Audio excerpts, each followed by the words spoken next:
Well, just when I was wrapping up my series about Kotlin flows, you all requested a few more flow-related topics, including shared flows and state flows. And with 50 likes on that comment, I couldn't say no. So in this video, I'm going to cover the most important things that you need to know about shared flows and state flows. Let's get started.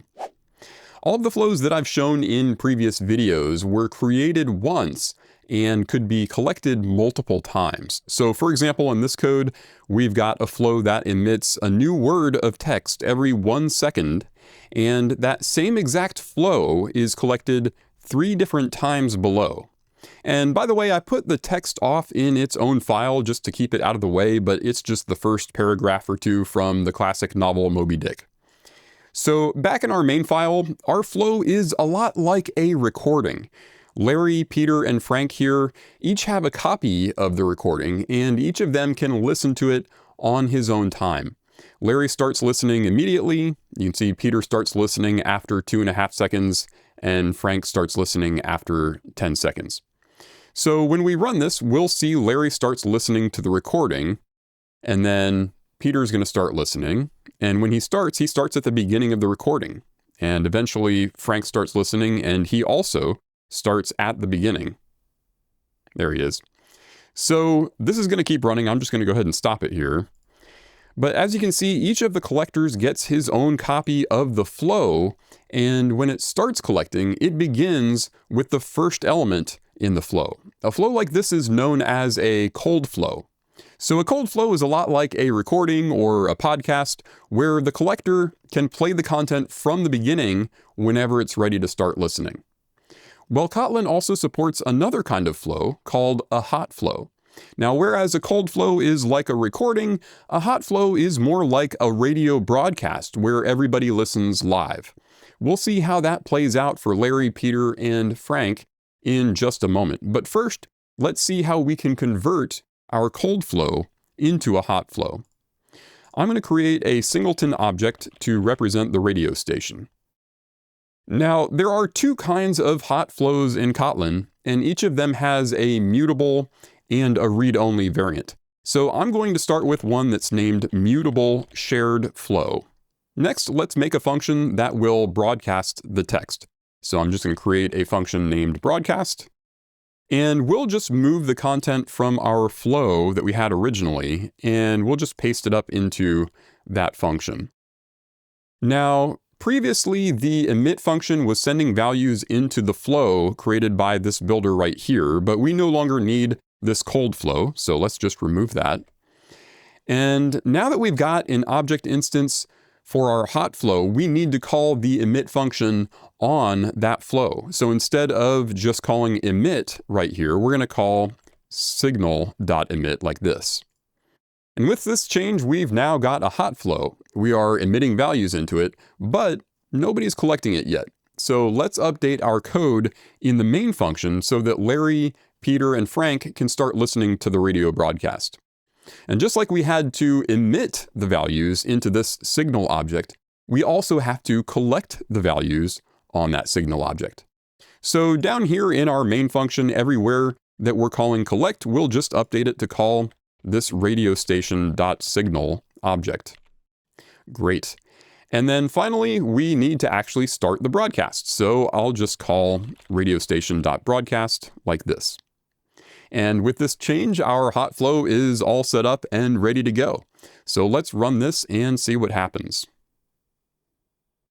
So we see that Larry tunes into the radio station first. And when Peter starts listening, notice that he doesn't start at the beginning of the text. He gets the same words at the same time as Larry. And the same thing for Frank here. So whereas a cold flow is like a recording that Larry, Peter, and Frank can start listening to each on his own time, a hot flow is more like a radio broadcast. And if Peter and Frank tune in after that broadcast has started, well, they're just going to miss some of the content at the beginning of that program. But whenever they do tune in, each of them will get the same values at the same time. So they're sharing the same flow instance. And that's exactly why we call this a shared flow. Now, since a shared flow is shared across multiple collectors, each one of them has to have a reference to the flow object. And in this case, they have to have a reference to this signal object. But because signal is a mutable shared flow, any of them could also call the emit function on it. So for example, we could say that Frank might want to emit a value into the flow whenever he starts listening, like this. And let's reduce the delay here just to speed things up a little bit. And now when we run this, we'll see that Frank is going to hijack the broadcast with Larry and Peter hearing what it was that he said. There he goes. And generally, we don't want our collectors to also emit values into the flow like this. Instead, we usually want to keep the mutable shared flow private and only expose it publicly as a regular read-only flow. To do this, I'm just going to rename this from signal to underscore signal, like that. And then I'm going to introduce a second property that creates a read-only reference to the mutable shared flow using this function as shared flow. Our emitters will need to use the mutable shared flow, of course, so let's update this to use the private property. And then our collectors will use the read-only property instead. Now we can see the compiler won't let Frank emit a value. The read-only shared flow has no function named emit, and since the mutable shared flow is private, he also can't emit values that way either. Now, this is the way that we've traditionally protected our shared flows from abuse, but if you're on Kotlin 2.3 or later, you can simplify this with a newer feature named explicit backing fields. To use that instead, we can just create a single property for that flow. So we'll get rid of that. And then we'll explicitly specify the public type that we want it to have. So here we want to have a shared flow. And then I'm going to use the field keyword to tell Kotlin that privately, this should be a mutable shared flow. And when we do this, you can see that down in our broadcast function, we get a smartcast. So even though it's a shared flow publicly, it gets smartcast to its original mutable shared flow type right here. Now, down in our collector code, there's no underscore signal variable for Frank to call. And if we were to change this to just signal, then we get the read-only flow, so it has no emit function. So this is an alternative approach that a lot of Kotlin developers are beginning to adopt. But keep in mind that it's not quite as safe as the previous approach because this can still be abused by manually casting it back to its underlying type. So if you trust that your developers are not going to intentionally circumvent your precautions, then explicit backing fields can be a more concise way to discourage call sites from emitting values when they shouldn't. But if you're a library author, or if you just need to be certain that nobody's going to abuse your hot flow, then the previous approach is probably going to be the better choice. Now, another risk that you can run with hot flows is that a collector could degrade the experience of other collectors. So up here in our broadcast function, the emitter will suspend waiting on each of its collectors. So if one of those collectors is taking its sweet time, it's going to affect all of the other collectors. To show you what I mean, instead of emitting a value into the flow, let's add some delays inside Frank's collector. And with these changes, when we run this, we're going to see how once it gets to Frank, the broadcast is going to be slowed down for everyone.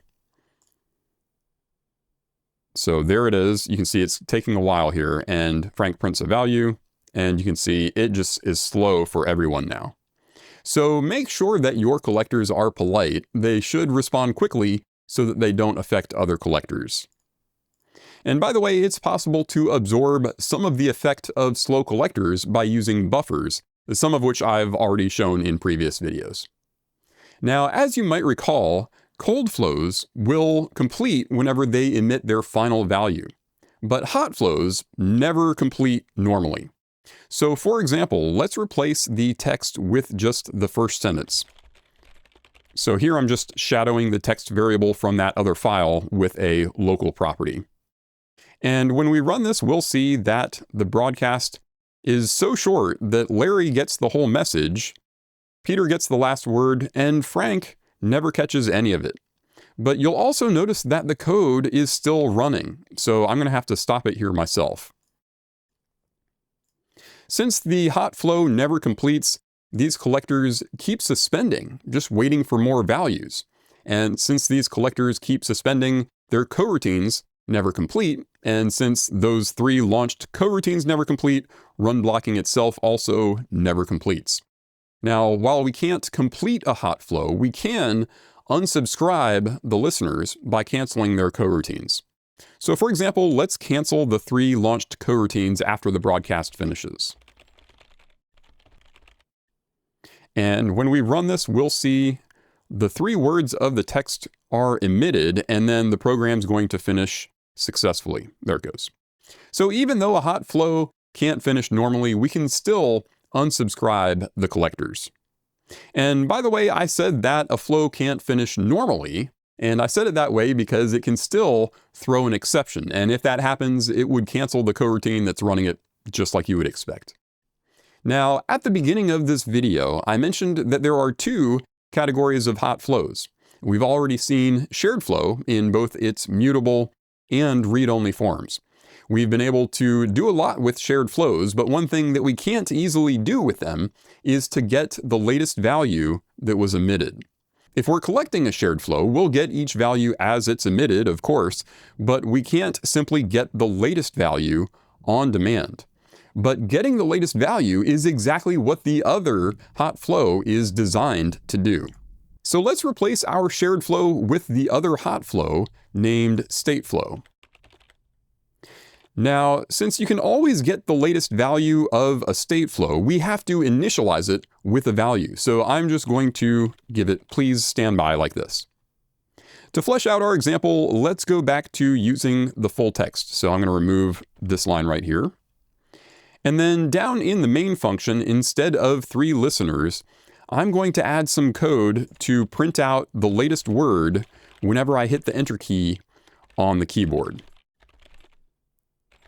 And we'll get it by using signal.value just like that. Now we also need to start the radio broadcast, so I'm going to put this in its own coroutine on its own thread, and I'm going to do that so that the read line loop will run at the same time that the broadcast is happening. Now when I run this, I can click into the run tool window and I can hit the enter key on my keyboard every so often, and it shows me whatever the latest value was that was emitted into the state flow. So again, the big benefit of StateFlow is that it allows us to get the latest value whenever we want. And notice that you don't even have to collect it. Like we don't have any collectors in this code. Instead, I'm just occasionally querying its value property. But most of the time you would indeed collect it and then also query its latest value on demand whenever you need it. And this makes it especially helpful for things like Compose apps where the screen needs to update whenever the flow has a new value, but also needs to update in response to other changes, in which case it just needs to know whatever the latest value was. Well, those are some of the most important things you need to know about hot flows in Kotlin. There are other things you might want to explore, like the replay cache, adding buffers to your hot flows, ways to easily convert a cold flow into a hot flow, and so on. In case you're interested in learning more about these things, I've got a link to my full coroutines course in the description of this video, and I'll even leave a discount code for you there too, so you can pick it up for less this month. So check it out and see if it would be right for you. All right, that's all for now. Remember to like this video, subscribe to this channel, and look both ways before you cross the street.